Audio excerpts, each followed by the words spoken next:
This episode is brought to you by Rad Dudes Who Love Nature.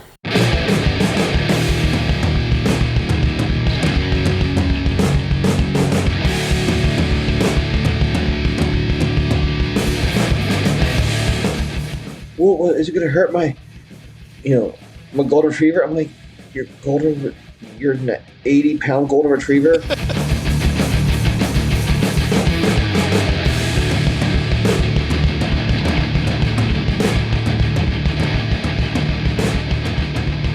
Welcome back to another episode of the Urban Wildlife Podcast. It's been a while, but we're still ticking. So this is Billy Brown, one of your co-hosts, and we've also got Tony Crosdale coming to us from a secure location in Plymouth Meeting, Pennsylvania. Yes, indeed. I am quarantined. The pandemic is not over, folks. The pandemic's not over if you have children in preschool or childcare in general, because the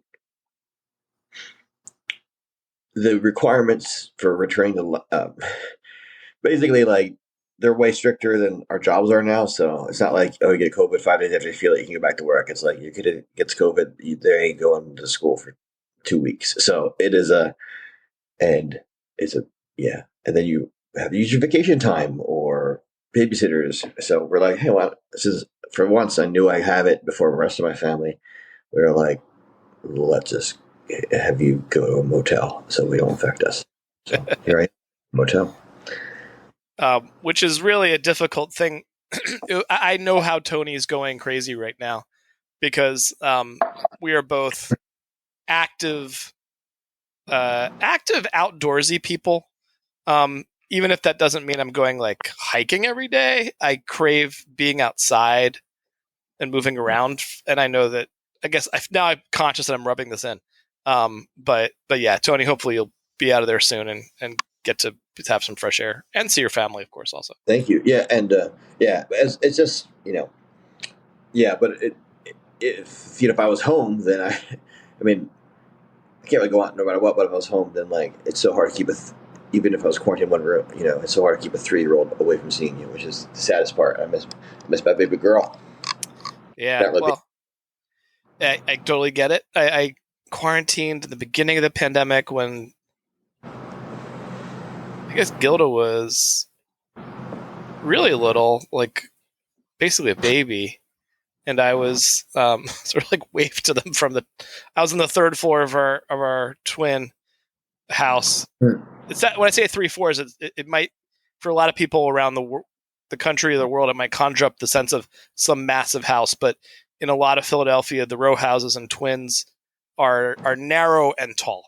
And so I was in the bedroom on the third floor, like waving to everybody down the stairs, and and that was no fun at all. And then my wife, our positions reversed, I think a year later.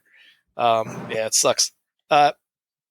But we'll take what we can, which is the opportunity to record a podcast episode. Yeah, I think we should do this more often. I think I've always thought that, we need to have more podcasts of just us talking and not guests. But then I think, like, we really activate on that. And then the other thing is, scheduling with adding a third. This seems like a layer of complexity that seems like out of reach for, like, busy parent lives right now. But, yeah, I think what might end up happening a lot is that Tony or I will interview somebody and have that be an episode, but then Tony and I will be on episodes talking together. The 3-person episode might be the hardest to do. Yeah. But Tony was like, hey, let's podcast. I'm stuck in a hotel room. And I was like, what are we going to talk about? And Tony mentioned one of our mutual favorite topics, which is, I think you put it in your text, marmots.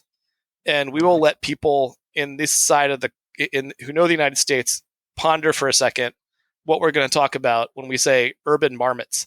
Right. And the other thing is just, I mean, we could broaden it to more than just marmots, but it's marmots brought to our attention by kind of really getting intimate with iNaturalist and thinking about like having it as much as we like to think about urban wild, that we're experts at urban wildlife and that we're not biased towards certain taxa or biased by certain housing or whatever. Like,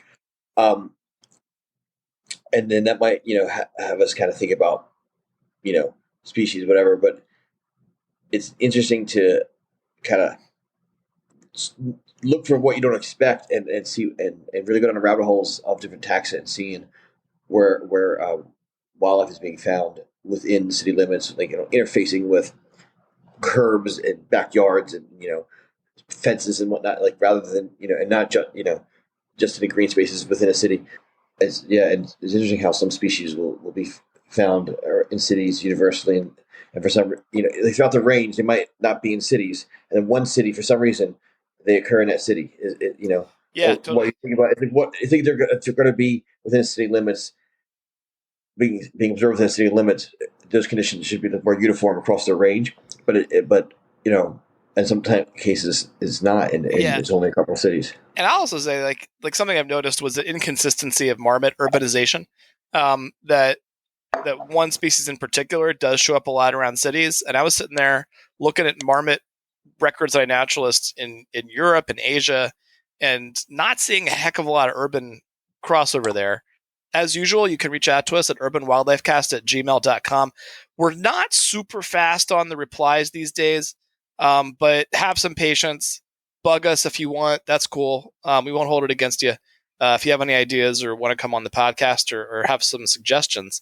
The other thing I want to do is mention some Patreon donors we got.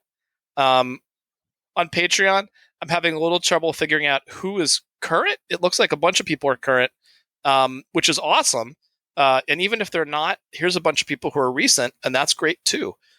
We've got Susan Blancett, Anna W., Paula Gaber, Aniela Ross, Hugs for Bugs. It's a great name. Dean Barretta, excuse me, Dawn Weber, and Sandy Brubaker. So thanks to everybody who has ever given us money on Patreon. I think Patreon's a way that producers, artists, etc., can make money off of what they're doing. We're not really making money in the net sense of it all, but a few dollars does help to do things like defray the hosting costs and things like that, so that we're not quitting our day jobs to podcast. But every little bit actually does help and makes this something we can keep on doing. And then I'll put in a couple pitches. I'll mention that my book, Exploring Philly Nature, A Guide for All Four Seasons, is still totally buyable in case you haven't gotten it yet. And maybe we'll have to cut this out. I don't know. Tony, do you want to mention your progress towards authoring a book? Yeah, I'm still in the discussions with a publisher, and basically going so well that I decided to start writing the book, and I'm like 70 pages in easy. So why not? That's awesome, man. That's so awesome. Yeah. It's the fun part. So we'll keep our fingers crossed that pretty soon we'll have a Tony book also. And it can be, it's funny, as now that I've done this, the writing is a lot of fun. You finish it, and then you don't realize how much time it's going to take beyond that.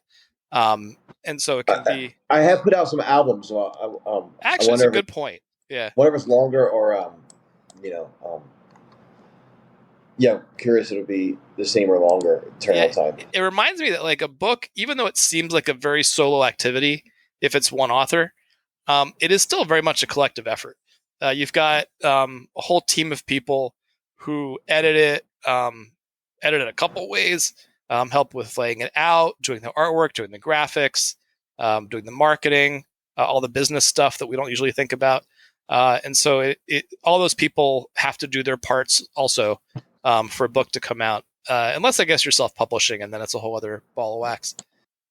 And I almost forgot to mention my Substack.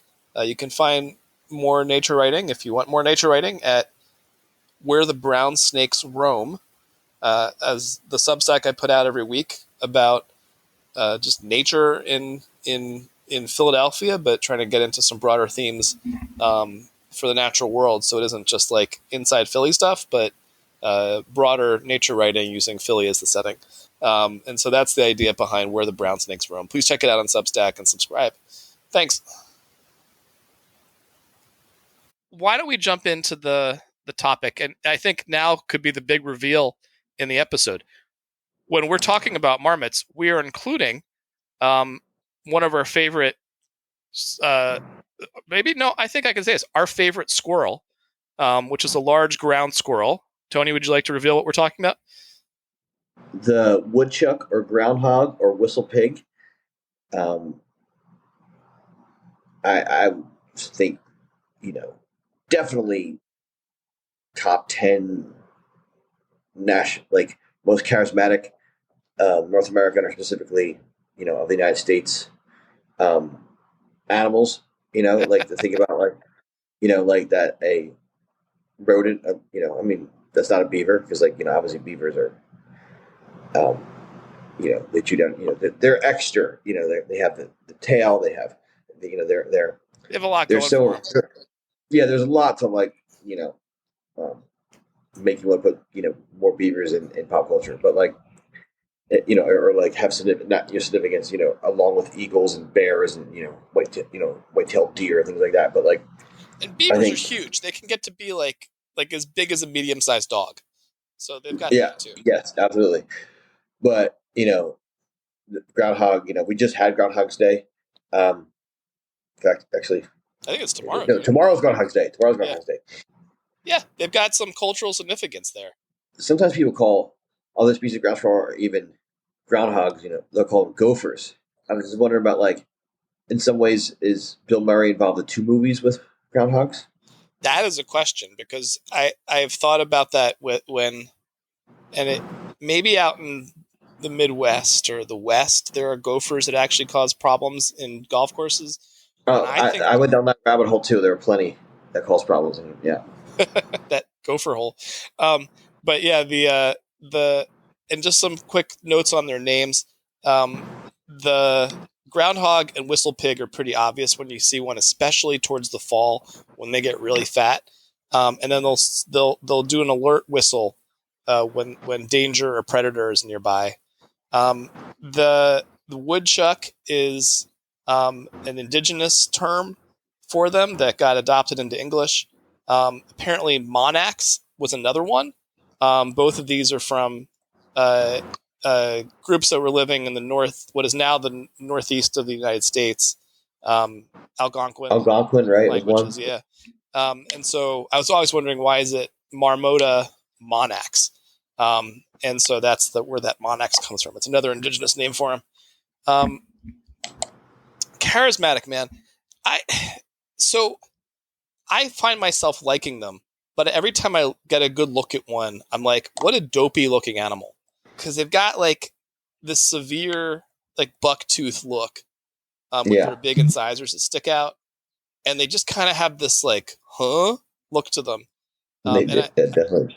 And I think of one in particular. I think I've talked about this in the podcast, and if you know me, you probably expect this. I have a game camera that I sometimes point out at the alley, like a really narrow alley behind my house and through the middle of the block, which is basically impassable for humans because of how much overgrowth there's been that other people on the block haven't been doing their jobs of maintaining their sections. But in any case, animals can get back and forth. So I'll put a game camera back there, and you can see mostly possums, raccoons, and outdoor cats, which always gets me a little mad. There's plenty of birds that show up, usually house sparrows, and squirrels, of course, make an appearance. But last year or year before, I forget which, a groundhog showed up. Tony knows my block. We've got not a lot of open space near my house. That thing had to have come from 3 or 4 blocks away.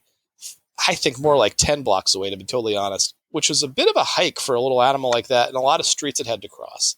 And I think that's, without realizing it, I think I'm segueing into their habitat. If you're not familiar with groundhogs or woodchucks, they are creatures of open space, although open space with some break in the open space. for me, a classic woodchuck or groundhog spot is you've got a field, and then you've got like the edge of the woods, or you've got a building like a barn, and then their burrow will be at least one of their burrows will be out at the edge under some like gnarly down tree or something like that, or under the foundation of the barn or the building, and then they'll sort of be able to get out in the field, do their thing, gather their food, and then have sort of a more fortress kind of burrow arrangement under the structure. And so you could use both. And they're classically thought of as a creature of the suburbs and rural areas where you'll have them, just in farm country. They can do a number on soybean crops, apparently. If there's a lot of them, they do like eating beans. In urban settings, I've been getting turned on to them recently where, frankly, just vacant lots, like a big enough vacant lot in Philadelphia will not always, but will often have groundhogs. And you don't expect it, but you talk to the neighbors. I was visiting a school in North Philly last summer, and they're like, "Oh yeah, you want to see our groundhog burrow?" And I was like, "What are you talking about?" And so like they showed me right there under the edge of the school, like the burrow was going back under the school, and across the street there's a few vacant lots that they had turned into some garden space, here and there, and you were, I don't know, 2 blocks away from railroad tracks, which is like a big wildlife corridor kind of feature. And that's all that those things needed. And I contemplated whether like those animals are part of a sustaining population. Or I guess the way to think of it is, are those vacant lot groundhogs part of a population sink or source? Right. So are they sort of trickling out of better habitat, finding their vacant lot, but then getting killed by a car or by a dog or something, and then what do you know? Another groundhog makes it out after being kicked out by its parents or by its mom, and finds that vacant lot, and it just repeats. That would be a population sink. In other words, it's sort of taking animals out of the overall population. If it's a source, that means they're breeding there and producing enough offspring that survive that they can then themselves leave and go find new territory. And so so when you find animals in urban settings, your impulse can be like, oh, how great, they're living here. But your next question should be, well, are they doing okay, or is this like kind of like a trap for them? Yeah, classic sink and source. I often use pileated woodpeckers as an example of that. Again, I'm not saying they're one or the other. I have a suspicion, but what's your suspicion? Woodpecker. I think that they're probably not breeding in pocket parks. They're breeding in Wissahickon or bigger contiguous areas, and then that's a source and there's a sink. But maybe I could be wrong. I think I just don't imagine there's enough big standing trees that they for them to find enough beetle larvae or whatever, and they need bigger timber to use. So I think more like a big old suburb would be more likely to hold them than they might take those trees down though than a small park. You know what I mean? Like, yeah, I'll present sort of another on the groundhog part, that they, on the one hand, they're sort of trading mortality, like that they're going to get run over by cars a lot more in a city. Maybe dogs will go after them, but they might not have other predators. Although as soon as I'm saying that, I'm like, well, they got red-tailed hawks in the city. You probably have foxes around there. I don't have one on my block, but they're pretty common around the city. When they're young cats, for sure. The interesting wrinkle is coyotes, where we certainly have coyotes in Philadelphia, but as far as I can tell, they aren't as abundant as they are in lots of other cities around the country, like Atlanta or Chicago, or like especially at West Phoenix or something like that. So I don't know. And coyotes are like the classic nemesis of the groundhogs. I was just checking a study where it was in 1995 in Pennsylvania. They're studying coyotes' stomach contents, I guess. And when you're looking at what's in a coyote's stomach, the leading contender was white-tailed deer, and that very well was probably scavenged white-tailed deer, which is a whole other topic of coyotes and deer, but we're not going to get into that. And then also smaller mammals than you might think for a coyote, like mice and voles and stuff like that. And then You gotta watch. They gotta watch. Oh, what's the Fairly book about when the guy's in? he's in the Arctic, and he has that wolf that keeps eating lemmings. Well, then he eats lemmings to see if figures he's roughly wolf size. Is he? That was a classic movie. We got to figure out what it was. And then, but coming in third in coyote stomach contents was a tie between basically cottontail rabbits and groundhogs. The study had the basic classic name, Some Observations on Coyote Food Habits in Pennsylvania, in the Journal of the Pennsylvania Academy of Science, 1995, by G.W. Whitmer, M.J. Pipus, and A. Hayden. And to the coyote point, when Tony and I were growing up, let's say in the 80s and 90s, I bet if we drove by a field and waited a minute, we'd see a ton of groundhogs. And I think of this, I grew up in Central Ohio, and I think of we would see a bunch of them, like wherever you went. And you almost got like you kind of like knew to scan the edges to see one running. You're just so used to it.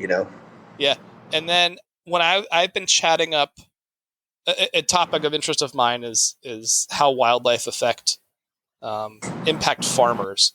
It's a whole other topic, not really urban.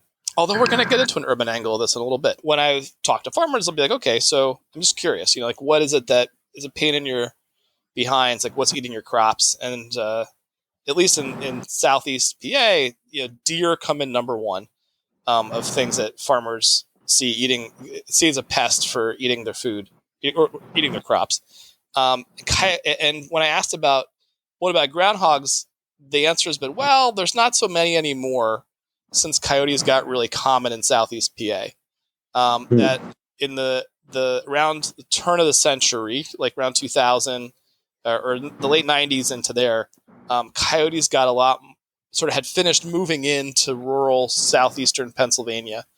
And then they saw the groundhog numbers, the woodchuck numbers drop after that. They just weren't quite so common, and they weren't really a pest anymore. They're sort of around the edges here and there, sometimes a pain if they're digging holes under your buildings, but not like they used to be. And that's something that I've heard. Yeah. I've heard mentioned in sort of hunting discussions about woodchucks. And I don't know that that's like a problem. I don't think, like, I'm not worried about woodchuck populations. There's still plenty of them around. They seem to have taken a hit from the coyotes becoming more abundant, because before that, there really wasn't a common predator that would take out an adult groundhog. Like a 7-pound, 6-pound groundhog is probably out of the range for a red-tailed hawk. You think? Yeah, and red tails and great horns, or great horns maybe take a little bit bigger prey, but pretty similar. Yeah, and they're sort of they're outclassing the foxes at that point, whereas a 30-pound coyote can take them on, and so that's been the real difference. And it's something that when people are trying to control groundhogs for reasons we might get into in a little bit, it's really hard to do. They're just like, they're persistent, they're fecund, they keep coming back. Probably the way to really control them is to have a dog around. Like a medium-sized or large dog will have a blast chasing groundhogs and catching some of them and maybe killing them. And the groundhogs know to respect a dog. They recognize that as something to stay away from. So it's sort of like one solution if the groundhogs are your problem is having a dog in the space, sort of patrolling and running around. Yeah, I've had people call facilities I've worked at, not understanding that, like, wildlife, both institutions I've worked for, government institutions I've worked for, like, it's the government. They think that, if something's in an animal's in their yard, it's either Fish and Wildlife Service, the Park Service, whatever entity they think of. They're like, you have to come and handle this. And groundhogs is like the number one thing they call about. And I remember one woman was very upset. Like, she's like, "It's my yard." I'm like, "You go off and say, hey, groundhog in my yard." I was like, "That's awesome." I like couldn't help myself. She's like, "No, it's not." And I'm like, she's like, "What should I do about it?" I was like, "Be excited. They're cool." She's like, well, is it going to hurt my golden retriever?" I'm like, you're an 80-pound golden retriever, like descendant from his natural predator. Like, really? Come on. Like, no. No, Go, like, they can be tough on a garden, man. They are. There's a great section of a book that I love. I'm not a Michael Pollan fan. Most of his books, he's got some articles that are classics, but the book I do love is called Second Nature. It was sort of like before he really blew up and started telling everybody how to eat. And it was basically a book about gardening and sort of the relationship to nature and sort of approaching how we look at the natural world as a sort of a hands-on gardening perspective more than just a hands-off preservationist kind of perspective. But and he has a classic section about his battles with a groundhog in his place in Connecticut, where he'd plant stuff and the groundhogs would just like mow it down. And he got to the point of pouring gasoline down the burrow and lighting a match and even that not getting rid of the groundhogs. Because, they'll have like sort of complex multiple burrow exits and, I'm sure as soon as they smell the gas fumes, they're out of the other exit of the burrow. But they can be a real pain that way. And that actually leads me to, we'll get into this discussion, which Tony and I don't say we're disagreeing on it because I'm on the fence about it, but like, when is it justifiable to try to kill the groundhogs? And so I'll give you two urban situations, and I'm going to back up a second. And I'll say that I have not found anyone who will admit on the record to killing groundhogs in the city of Philadelphia. Or frankly, other cities I've talked to, people who are involved in some kind of land management or urban farming role. I have also, though, heard tons of stories from different people about how they have killed people like they know have killed groundhogs in these spaces. And some of these are, let's say, in like a park or a cemetery kind of setting, where you're concerned about, I guess, damage from aesthetic perspective, or a structural perspective, I guess, in a way. Like if you're in a cemetery, you don't want groundhogs digging into people's graves and sort of excavating parts. And then people who are engaged in urban agriculture or urban, however you want to call it, farming, gardening. But that problem where the groundhog will come in and just mow down all the lettuce you just planted and you're hoping to sell at the farmer's market. And I was sort of thinking, well, I guess I get it. This question of when is it justifiable to kill wildlife? And Tony came down very, I think, strongly against it. So Tony, what were you thinking? I mean, I generally think you should avoid, killing native wildlife, that you don't intend to eat during hunting season as much as possible. And if there's a conflict, if anybody's ever had a mouse infestation, I had one because someone scared the crap out of me about preparing for COVID and shut down everything. That I started prepping even more. It got into your bin of rice or something. I just had I bought a lot of stuff before, put it in the airtight containers and stuff for perpetuity.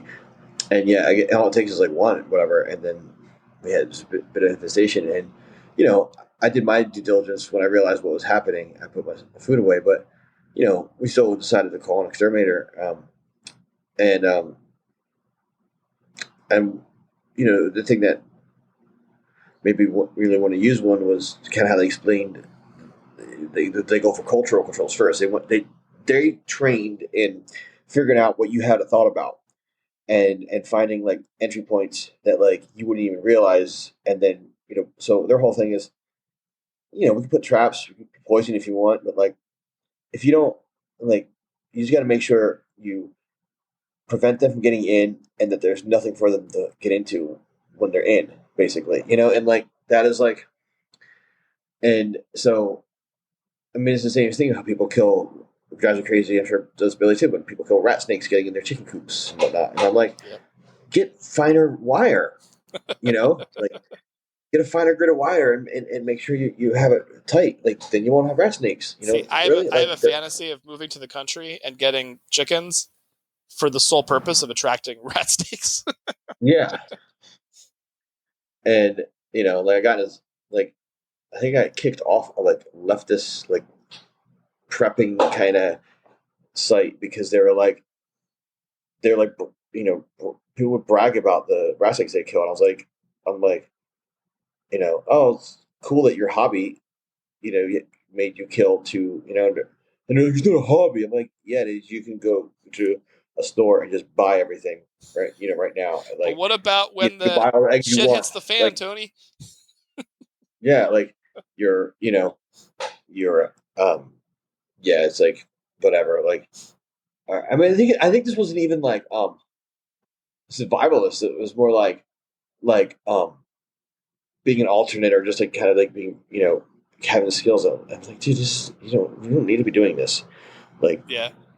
society's most likely, like, it's pretty, like, I'll admit that, like, I think having some stuff is reasonable. 72 hours for sure, a month maybe. But I think like if society, like, I think that the chances society is really going to be um, not functioning um, longer than like where you can't get what you need longer than a month. I think is a if you're going to prepare for that, I think we could really make an argument that that's so unrealistic that's a hobby. Preparing for I something agree that's that 100%. I think like I think like is well, yeah. also, there's something very American about the assumption that if there is a big crisis, it'll be like independent, like skill and preparation that will save you versus community connections and like sort of your social networks. Like that will be what how we take care of each other will be more important than like hunkering down in your bunker. You know what I mean? Yeah, like I mean, I would want other people who don't. You know, I work for municipal government. Um, I don't expect to be doing what I do in my when there's a disaster or something that comes. But like, if something major happened that was really like, okay, like things are now different from now on. Maybe currency doesn't work. Who knows? That kind of like event where you're like, okay, now we're in this, or whatever. It, I don't think my first reaction would be to flee. I think my first reaction would be like, okay, I'm going to work. I'm going to go to like the nearest place I think my fellow civil servants would gather and be like, I'm here to work. Like, what are we doing? How are we feeding people? How are we getting clean water? Like, I think that's my first reaction. Would be then go remove myself from the situation and like think I'm going to be better off, like figuring it out. I think people are going to figure out how to get things back online quicker than you're going to figure out how to survive on your own. Yep. Like, and I think it's funny, like people always talk about like um, foraging and whatnot, and I'm like, you're not and it comes up, and I'm like, you're not surviving unless like we're any like do you know what animals look like that like it's like name some animals that are that weigh what a human weighs, you know or even a little bit less, a little bit and what do they look like, what do they all have in common, and like and that eat that you don't think eats any meat, right? Like not a chimpanzee, because we know they eat a whole lot of meat. So think about like what are other animals that are at least 8, 70 pounds, even, what do they look, hell, sometimes even less than that. Like, you think about groundhogs. What does groundhog look like? Every one of those animals has a massive, massive belly full of, or, containing at least one, if not multiple stomachs, full of of bacteria to dissolve, to consume leaves. Like, that's how you get, if you're a vegan, you have a massive gut that can process leaves. If you don't have that, you're going to supplement, by meat, like. Well, but also So just that I mean, I want to try to get us off this track in a sec, but um, when you look at sort of the figures for hunter gatherer societies and what their population density is, it is shockingly low. Like, we could sit here and say, oh, you can eat cattail tubers and you can harvest mussels and you can hunt deer and collect the eggs from ducks. I don't know. But in practice, like foraging, like before agriculture, when you read about, like, let's say Paleo Indian or pre-agricultural people in this part of the country before, before agriculture, in an area of like a city like Philadelphia, you might have had like a couple dozen people, like yeah, not 1.5 million getting by on yeah, foraging. and we outnumber deer. Yeah, yeah. Like, we're not gonna be able to get that kind of. We need, like, like agri, Our culture, and population we need. density is not sustainable without agriculture. Just it is not. Right. And even if, I'm not saying for corn, it's the cattle and everything, all that. Like, we need, like, that's how you get, and, Yeah. so, Well, I'm trying to come up with a good segue to groundhogs. well, thinking about, big things that live in an urban area without going to grocery stores, what do they eat? They have the gut to Well, eat all the grass, all the grass. and something I'll point out, like they are not regarded today as something you hunt to eat, but I'd say that's a recent perception of groundhogs, that you look them up. People do talk about eating them more recently and saying, wait, actually they taste good. Yes. But uh, Tony had your great story about possums, and everybody's got to love somebody. Yeah. And you're talking about basically someone saying he was going to eat a possum that you found dead. And there's sort of like it's I think the recent rise in the abundance of white-tailed deer, that has become like the mammal people hunt to eat in this part of the country. And people forgot that up until like 100 years ago, people were also eating groundhogs and possums and raccoons. We're 40 minutes in. We haven't even talked about the other marmots. So that's just a little a note about groundhogs. And I'm not expecting everybody to go out and eat a groundhog, but just sort of putting them out there as a game animal. And I'll point out that in Pennsylvania, I think there's like 2 animals that have a season year round, maybe a couple others, but crows, for some reason, I still don't understand. Maybe because they're considered an agricultural pest, and probably for the same reason. Groundhogs, you can go basically all year in the summer when you're not hunting anything else legally, and hunt groundhogs. Exactly. We didn't get to the other marmots. There are 15 species of marmots around the world. By my count, 6 of them are in North America, including the woodchuck. And most of the rest they look like mountain species, Tony, like the yellow-bellied and hoary marmots. And then when I was looking, I started looking around Europe and Asia, and it seems like they also stick more to mountainous areas. I don't know what else do we know about. To me, until I really went down this rabbit hole, You keep saying rabbit I hole, Tony. always, It's got to be a woodchuck hole. yeah, get down the marmot hole. And by the way, Big Lebowski. It's as funny that movie is, as classic it is. It is a shame that they um, um, refer to a European ferret as a nice marmot, Very different animals. and aquatic is neither.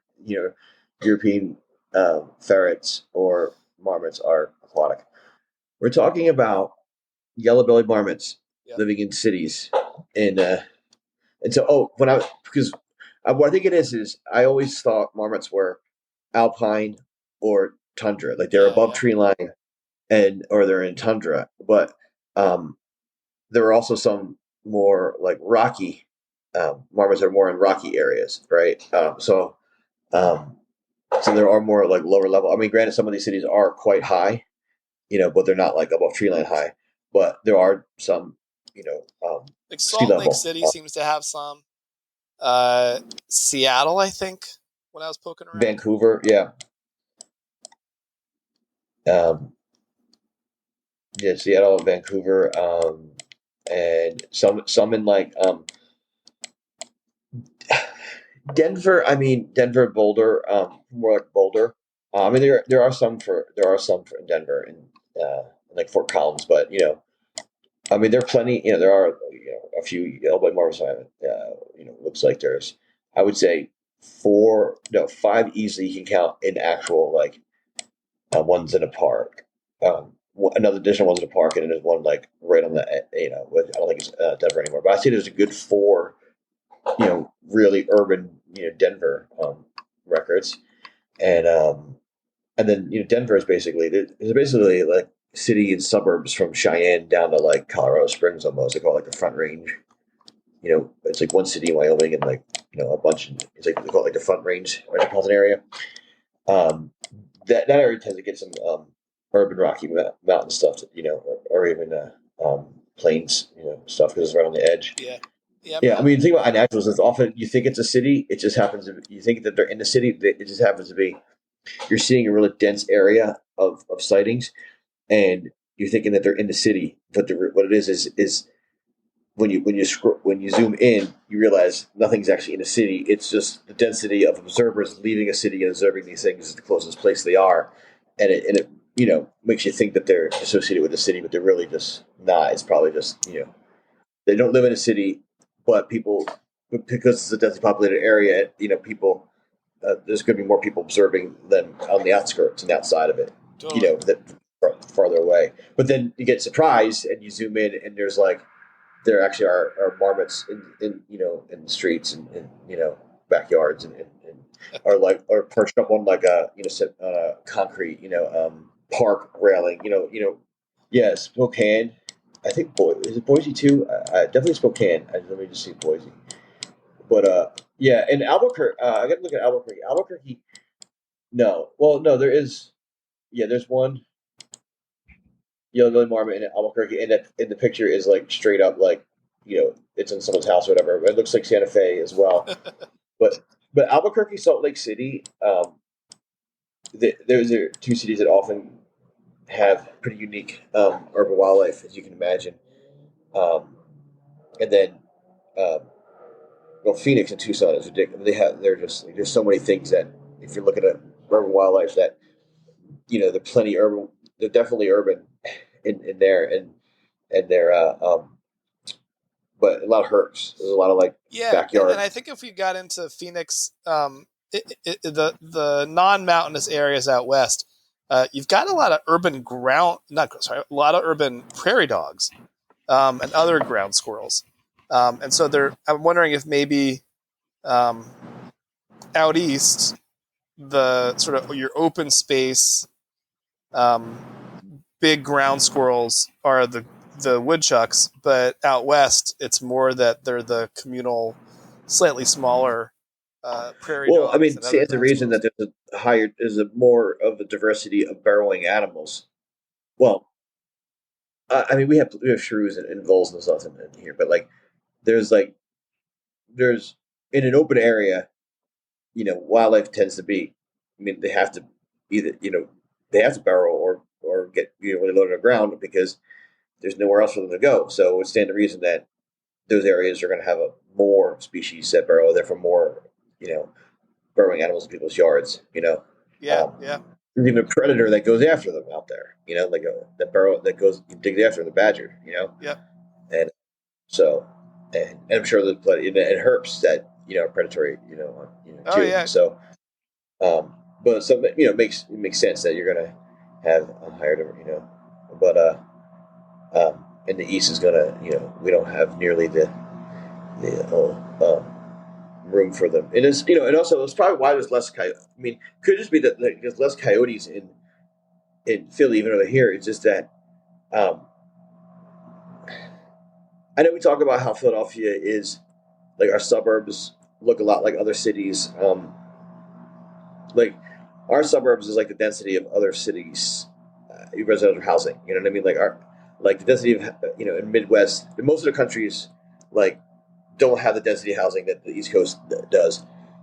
Actually, in the city, and so there's two things there. Where like there's not the surface area for coyotes do burrow a lot. There's not the surface area to burrow. It's not like so that provide things. But then but the suburbs don't have like quite the density of like human resources for uh, coyotes to take advantage of. Or I mean, sometimes there's that like Yeah. input of like garbage and litter and just like Apparently, they eat a food lot scrap. of fruit from people's gardens, though, out in the suburbs, Yeah, um, and cat food. but right, but and a lot of other. But the thing about the, those other cities that are different than our suburbs is that they actually have the restaurants and the garbage and everything, but they also have the yards and everything. So they have like the input human resources and the suburban single house kind of. So they have like more space, but they still have access to a lot of the same resources and density. So I think that kind of changes the equation. Um, why there's they can be so dense in some of these cities because and also there's observed more because of the people here. But out here, I think the just the amount of heart space is limiting in what they can Yeah. they can realize. Yeah. Cool. No, so I And think that much more room. if you're somewhere outside of the range of the woodchuck, whether that's in whether it's North America, whether that's in Eurasia, and you have urban marmots, please drop us a note. We'd love to hear about it. Um, yeah, and And let's talk about gophers too. I mean, I am burrowing animals in general, but like gophers are much smaller, and they um, I think it'd be interesting to hear people talk about their relationship with gophers because they're in Florida and in like Georgia, and then they're like in the Midwest, but they're not. They're really not in the in the from the visit we don't none have from New gophers. England. Yeah, it's something that confused me for a while because elsewhere in the continent, there's a genus of snakes that everybody finds appealing, except unless you don't like snakes. And it's called the genus is Pituophis, and uh, the common names for these snakes vary depending where you are.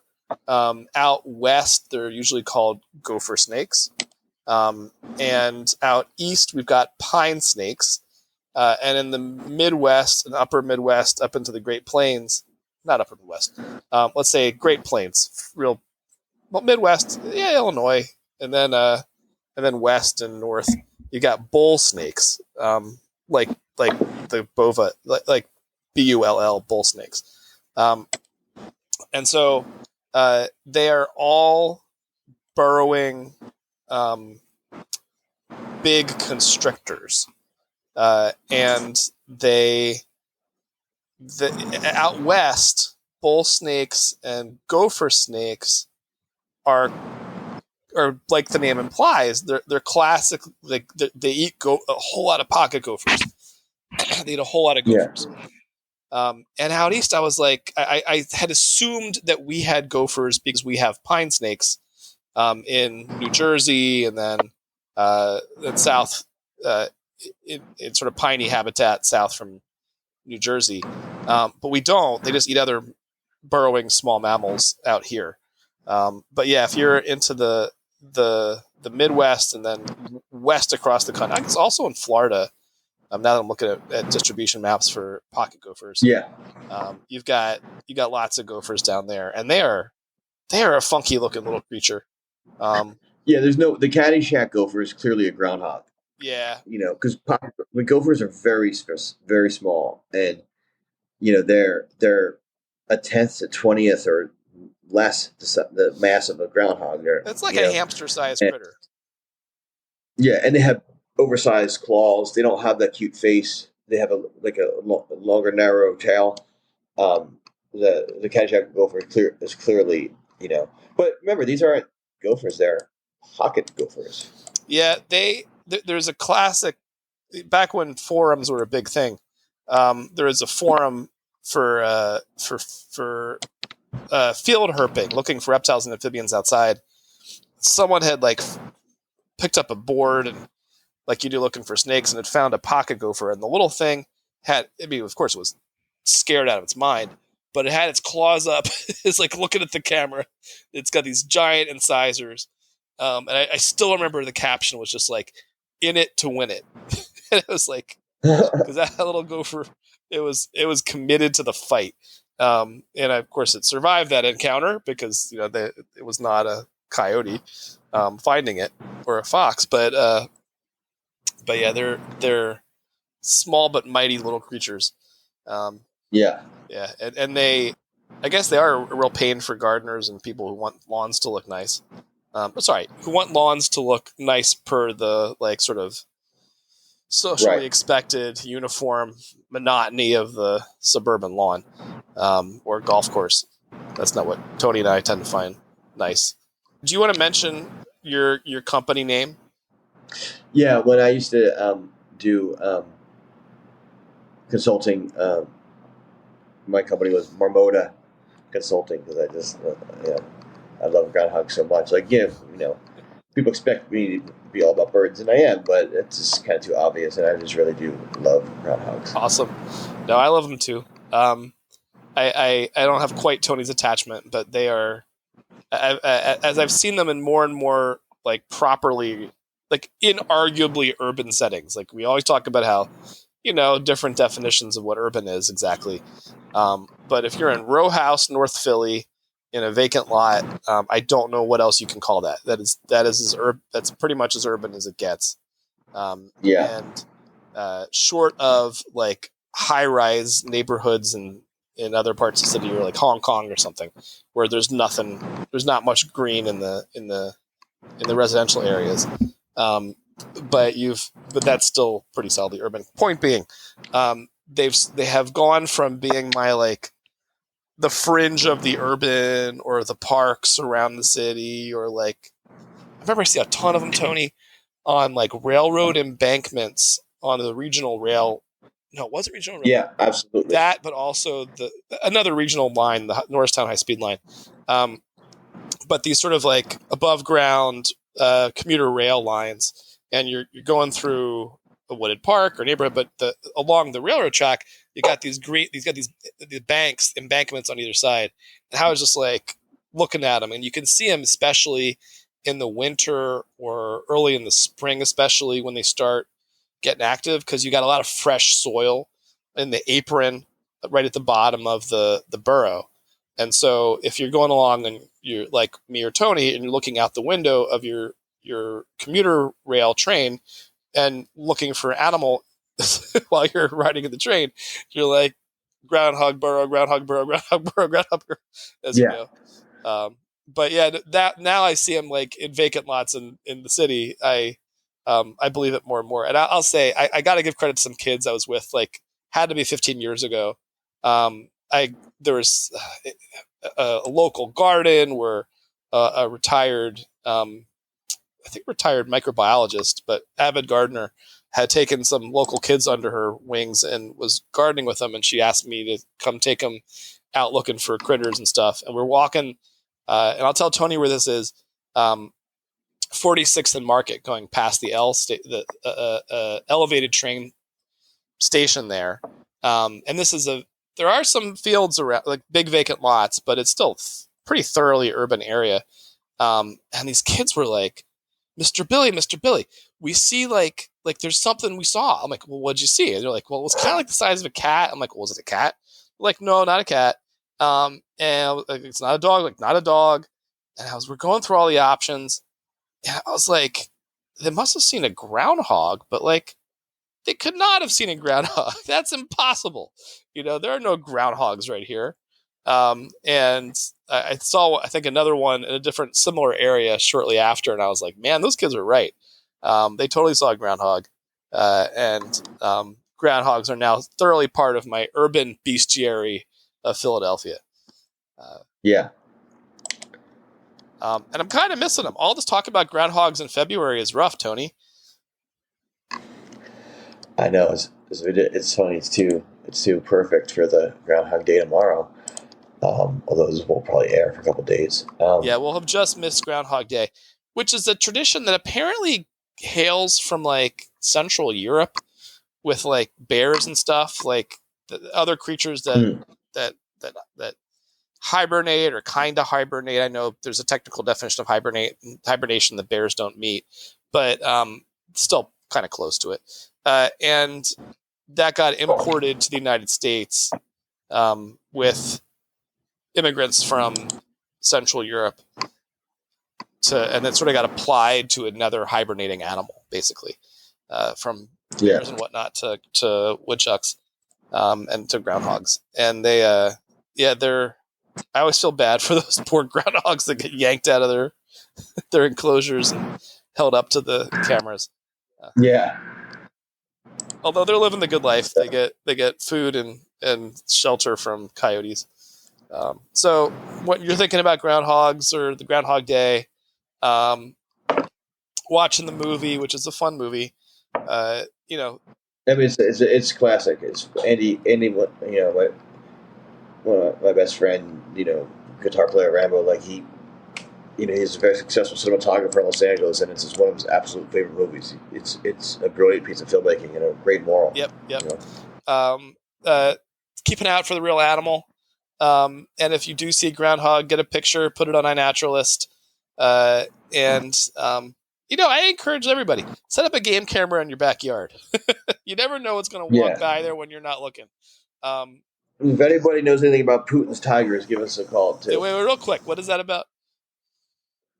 About Putin, the one thing I guess we can agree that was a good thing. He wasn't, like, more or less, I guess, was interested in reduction efforts and population rebuilding of the Amur tiger or the Siberian tiger, but apparently they almost doubled in size in like 10 years, and now there's been people killed and dogs killed and in towns, like not just in the countryside, like actually in towns in people in Russia. Towns or the dogs in towns? That article that you sent, I thought the people thing, it wasn't clear whether that was like out in the boonies. I think both, but they definitely been getting people like not just like someone walking in like a forest reserve, like someone in a rural area, like it's no joke, man. No, that is awful. I think the dog size, I'm not so broken up about it. Also, just because out in a lot of places in the world, the dog populations aren't a bunch of pets that get walked on leashes. You sort of have this like gradient from like what Europeans and Americans think of as how dogs should be kept, to totally stray dogs, and a lot of dogs in between that are kind of fed and cared for but aren't like exactly owned. And so all of those dogs end up being a great food resource for a big predator like a leopard in India or a tiger in Siberia. Yeah, a lot of places in the world, people don't really go to the pet store or to get a dog, like a puppy or just like a dog just kind of eventually shows up at your house. I'm not exaggerating. I was talking to people in Brazil about this. Like, no, they don't really get dogs. Like dogs just kind of like find us, and you just end up kind of like have one or two or four, and like they're like, and they go like, and my friend in Belize was the same way. Like, he had his dogs, but like it wasn't like he even like, he didn't have to tell anybody to like feed him or like take care of him when he was away. They just like hung out with his neighbors until he came back. Like they, and vice versa. When I was there, his neighbor's dog, he's like, "These are my dogs. These are my neighbors." I was like, "What?" Okay, I will say that's you not know, necessarily a good thing. It's a recipe for rabies, and and those dogs where they are like that are a big problem for wildlife.